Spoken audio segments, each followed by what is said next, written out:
Olá pessoal, como é que vocês estão? Mel abaixa, ventilador. Como é que vocês estão? Hoje eu venho compartilhar com vocês a mensagem do coração de Deus. E a mensagem do coração de Deus se encontra em Atos dos Apóstolos, no capítulo 4, no versículo 1. Nós vamos ver aqui, né, que Pedro e João diante do conselho de líderes, né? Então, os discípulos estavam dando continuidade à missão que Jesus deu a ele, né? Eles foram preparados para ir e dar fruto de justiça, e eles estavam ali vendo o fruto do seu trabalho, eles estavam vendo o resultado das obras que Jesus fez, eles também estavam fazendo e ainda maiores, eles estavam sendo instrumento de bênção, pessoas estavam sendo abençoadas, a luz estava encandeando os corações, e com isso estava causando em outras pessoas perseguição, inveja, né? E ele sempre enfatizava que o poder é de Deus e que eles não fizeram nada, somente o poder de Deus, que eles eram apenas instrumento, então eles não pegavam a glória para si, eles e dava a honra e a glória para o Senhor do seu serviço por ser gastado na obra de Deus, porque Jesus deixou ele bem instruídos e eles assim estavam praticando. E vamos ver aqui o que, quando nós se propomos a fazer o bem, né?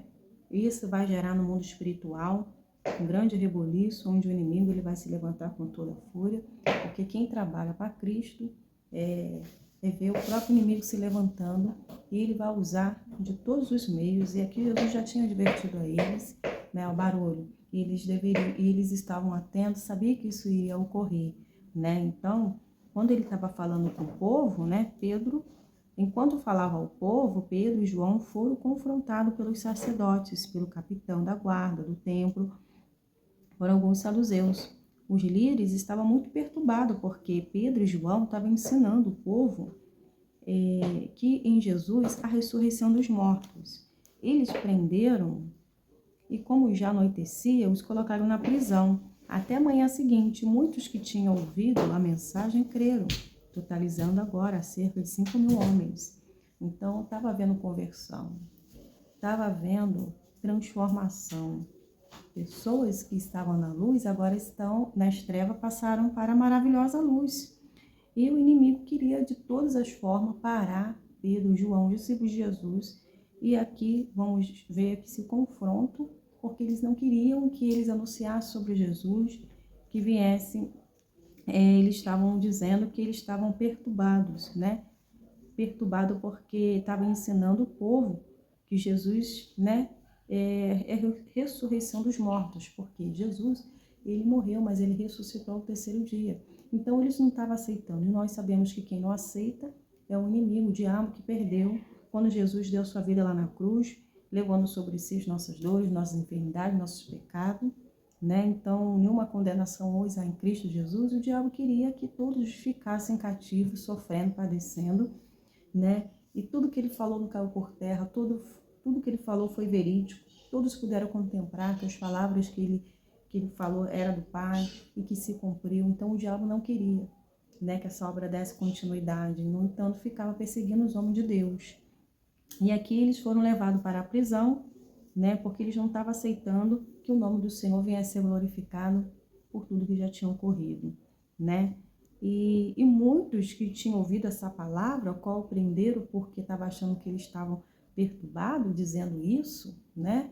Então você vê que pessoas de Deus, pessoas que falam bem, falam a verdade, é tido como perturbados, como loucos, pois estão vivendo pela fé, estão vivendo o raciocínio do alto, não daqui de baixo. Com isso, o inimigo sempre vai querer colocar um título, colocar, na verdade, um apelido, né, na pessoa.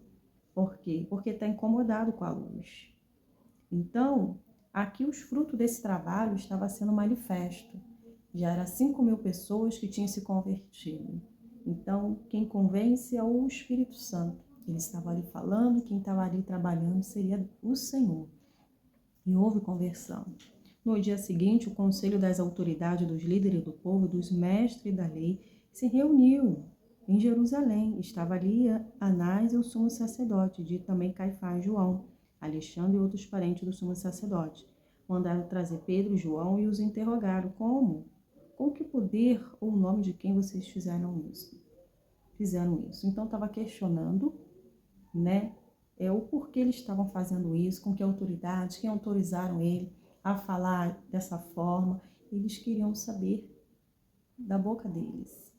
Logicamente que eles não tinham nenhum papel, mas eles presenciaram, eles eram própria testemunha do poder de Deus, pois andaram com Jesus e tinham propriedade para falar, tinham autoridade concedida do Pai.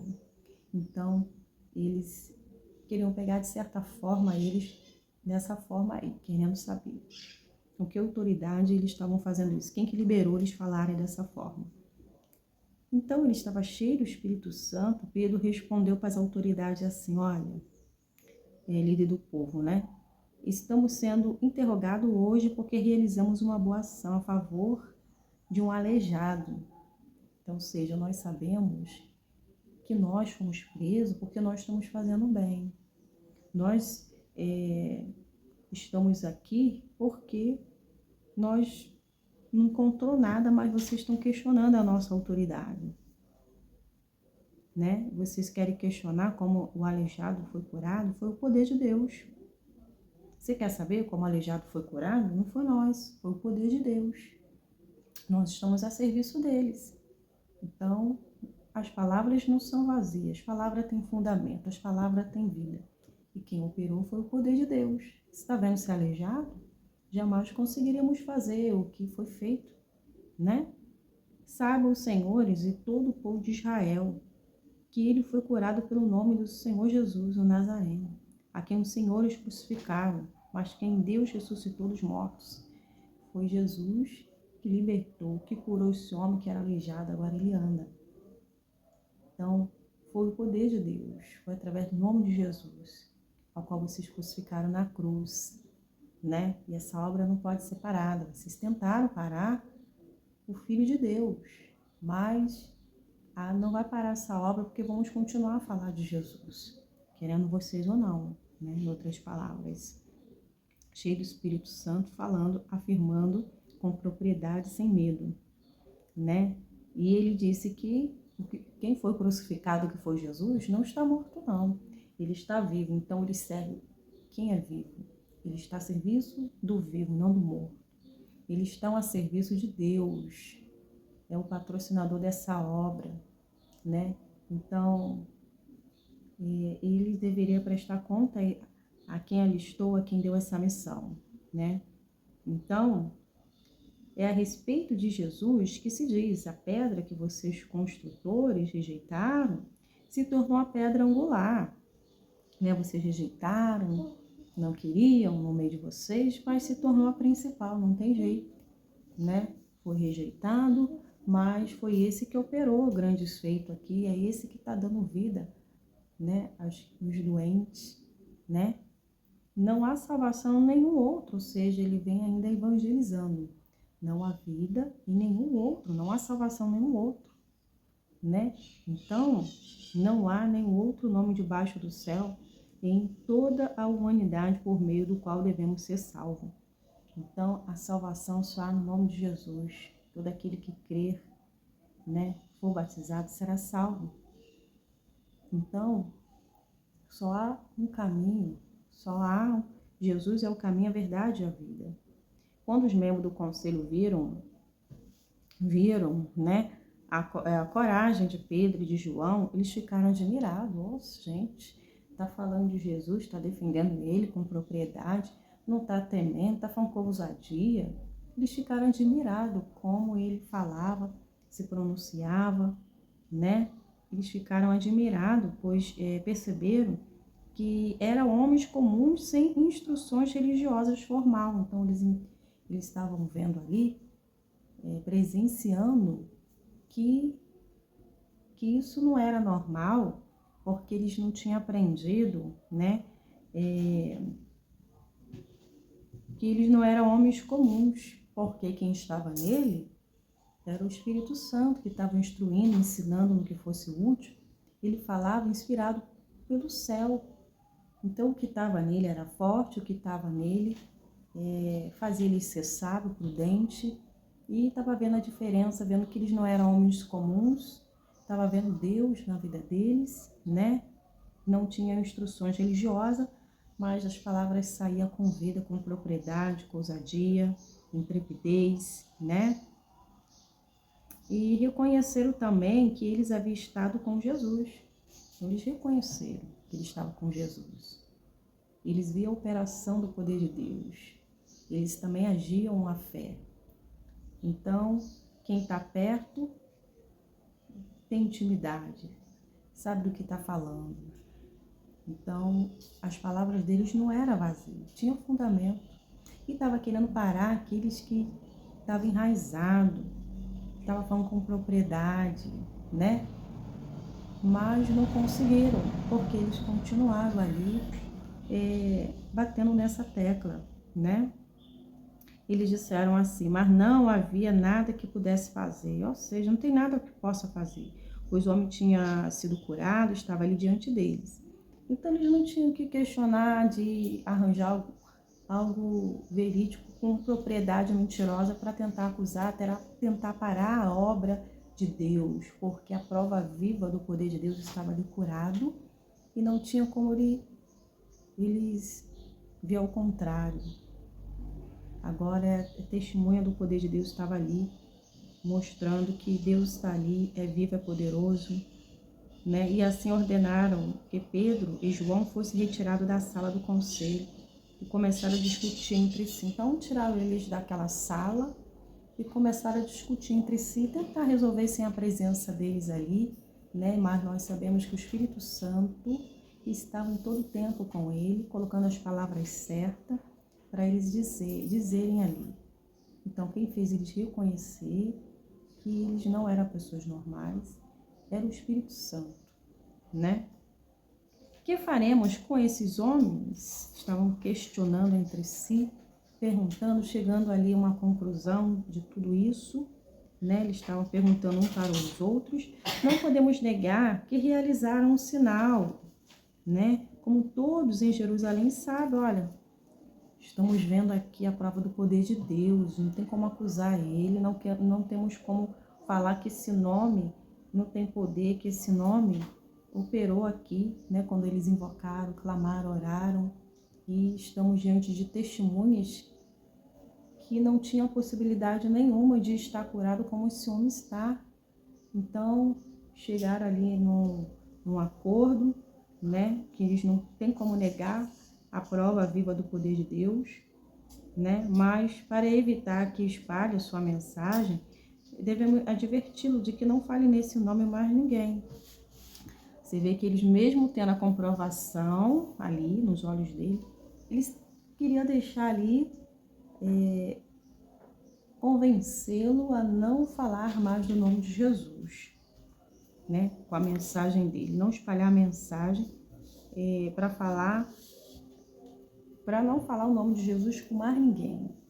Mas isso não ia conseguir parar os homens de Deus, porque eles estavam na liberdade deles, eles não estavam fazendo mal, não estavam fora da lei, né? Eles estavam fazendo bem, mas o diabo queria parar aqueles que eram instrumentos de vida, né? E nós sabemos que Deus chamou para a liberdade, para proclamar a liberdade dos cativos. Então, ninguém vai parar a boca de quem Deus chamou, de quem Deus capacitou para dar continuidade aos seus propósitos, né?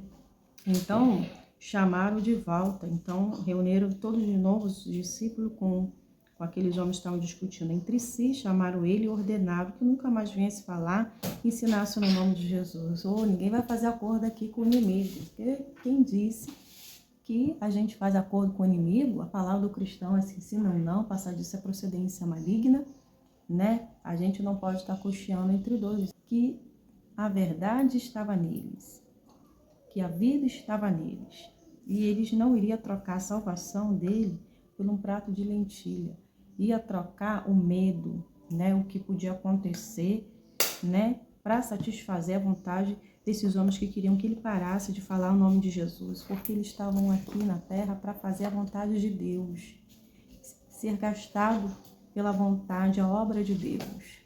Então, ou seja, em outras palavras, nós não fazemos acordo com o inimigo, nós fizemos acordo com Deus, uma aliança com Deus. E essa aliança, ela não pode ser quebrada, né? Pode calar a minha boca, né? Ou seja, pode prender as mãos, mas não vai conseguir, né? Porque eles vão continuar, porque eles foram chamados, foram escolhidos para fazer a vontade de Deus, né? Pedro e João, porém, responderam: os senhores acreditam que Deus quer que obedecemos a vocês, não a ele? Ou seja, eles falaram: olha, ousadia, vocês estão querendo o quê? Que a gente venha obedecer a vocês a quem nós não conhecemos e sabendo que vocês estão errados? Ou a gente deve obedecer o nosso Deus a quem nós servimos, que nós cremos, que nós pregamos, né? Ou seja, a gente deve lealdade ao Senhor, a gente não deve lealdade a vocês que estão na treva. Nós somos luz e vamos dar credibilidade ao Deus vivo que nós servimos. Ou seja, vocês estão falando, mas não vão adiantar nada. Vocês convencer de a gente ficarem calado, sem falar o nome de Jesus. Jamais vamos negar de fazer a vontade de Deus, né? Não podemos deixar de falar do que vimos e ouvimos, ou seja, a gente jamais vamos nos calar, né? De falar o que nós vimos, né? E ouvimos, porque nós vimos o poder de Deus, vimos Jesus operar, vimos com os nossos olhos, vimos Ele é verídico, ouvimos Ele, somos a prova viva. Então a gente fala com propriedade do que a gente sabe, porque a gente estamos firmados sobre a rocha, sobre a verdade. E a gente não vai ficar com a mentira, a gente não vai ficar do lado oposto, né? A gente prefere continuar fazendo a vontade de Deus, falando do Senhor. Querendo vocês ou não, a gente vamos falar, porque quem nos alistou para essa obra foi Deus, estamos certos dessa decisão, né? Que escolhemos o caminho da verdade, da vida. Então, não adianta a palavra de vocês tentar convencer a gente de parar de anunciar o Evangelho, né? Porque vamos prestar conta ao Senhor. Vocês vão prestar conta a Deus, nós vamos também prestar. Então, se vocês não escolheram a vida, sinto muito, mas nós escolhemos a vida e devemos estar trabalhando para o Senhor. Os membros do conselho fizeram novas ameaças para eles, mas por fim soltaram e eles continuaram a ameaçar eles. Ficaram ali o tempo todo, mas eles mantiveram firme na sua posição, não baixaram a guarda. Nós somos leais e justos ao Senhor e vamos manter. E depois soltou. Não adianta prender aquele que Deus chamou para a liberdade, né? O diabo queria manter cativo a quem ele deu a capacidade para ir avante, anunciar o Evangelho. Não adianta tentar paralisar os propósitos de Deus, porque serão frustrados. Então, não sabia como castigá-los sem provocar um tumulto, visto que todos louvavam a Deus pelo ocorrido, pois os aleijados que havia sido curado milagrosamente tinha mais de 40 anos de idade, porque eles eram, esse aleijado aqui já tinha mais de 40 anos de idade, porque já era de nascença. Então, prova maior do que essa, né? Nem a medicina fez nada, e quem fez foi o poder de Deus. Então, eles não conseguiram segurar eles ali, eles teve que soltar diante do que estava diante deles ali. Eles não puderam também castigá-lo, porque o que eles mais queriam ali era castigá-lo, eles mesmo sabendo que eles estavam errados, né? Mas eles sabiam que provocaria um tumulto, que o povo se viraria contra eles. Então, eles também temiam isso, né? Então, todos começaram a louvar a Deus pelo ocorrido, né? Porque as pessoas estavam exaltando o poder de Deus, tudo que Deus estava fazendo. E diante desse cenário, eles não queriam serem pegos, né? E eles foram libertos.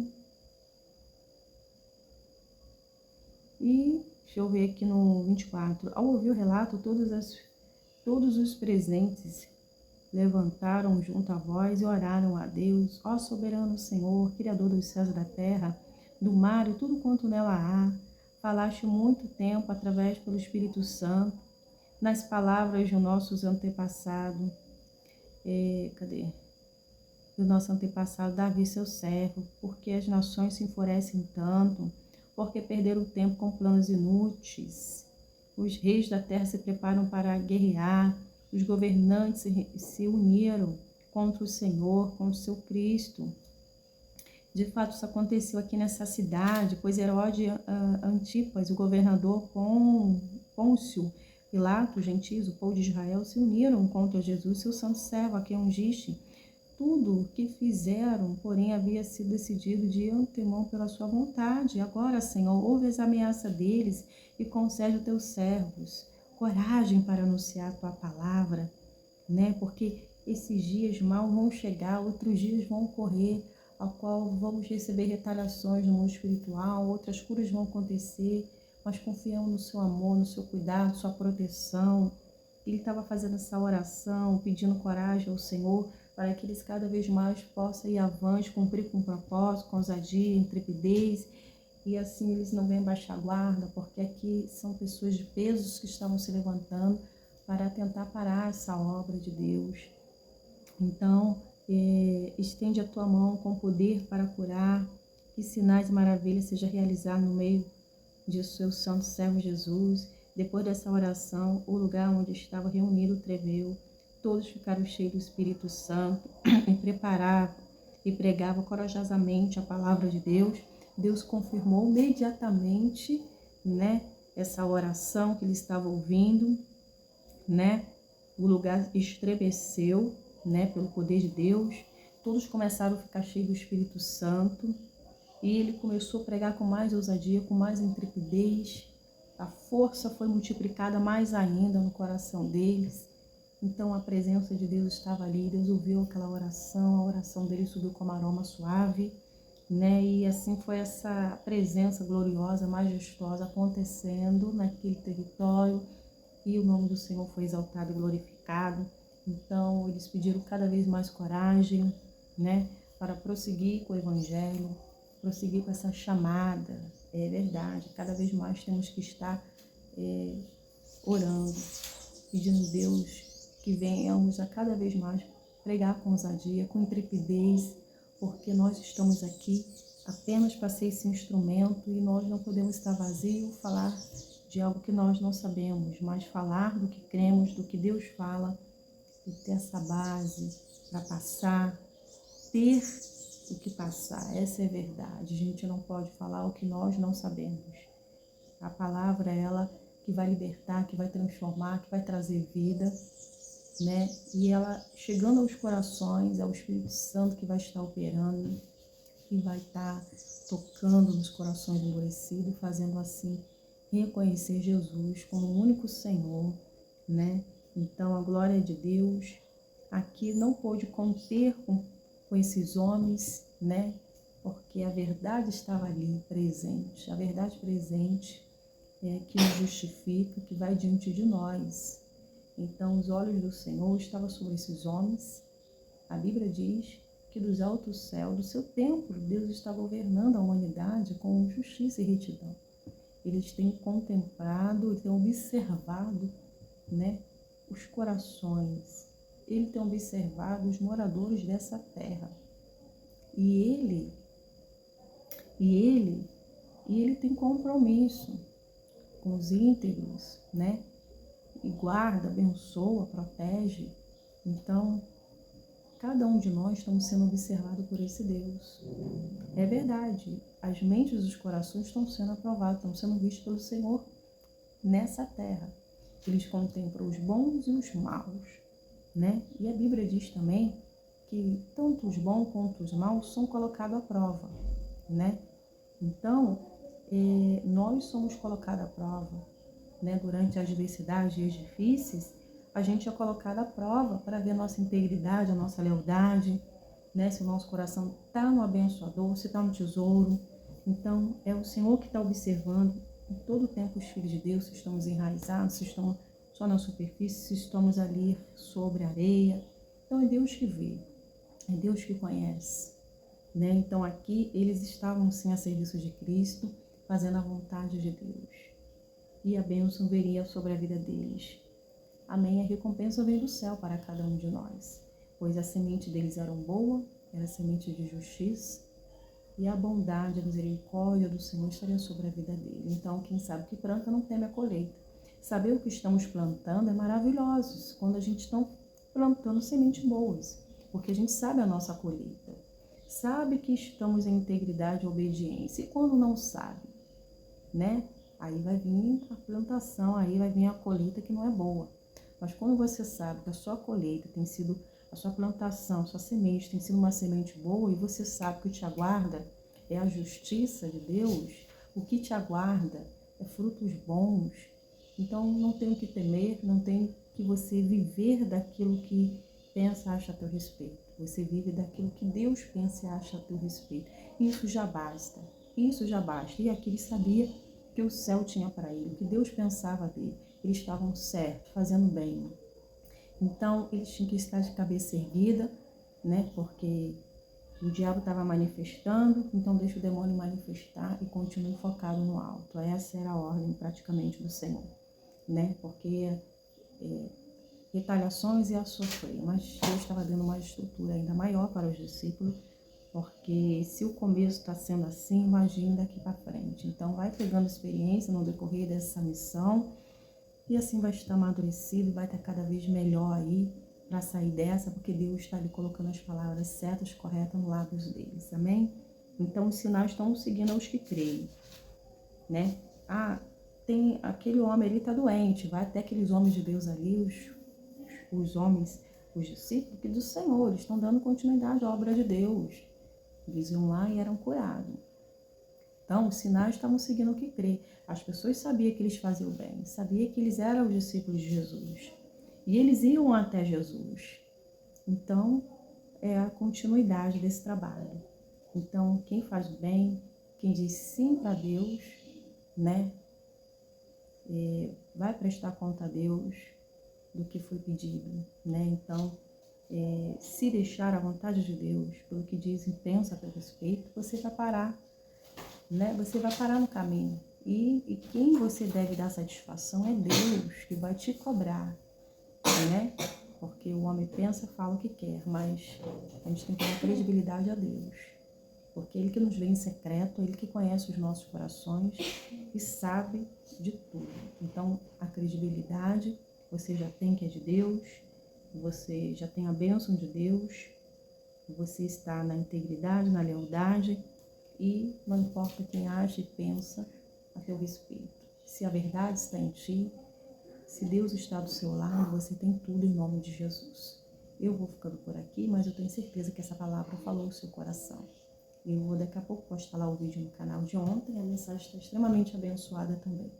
Fique na paz, até o próximo vídeo. Tchau, tchau.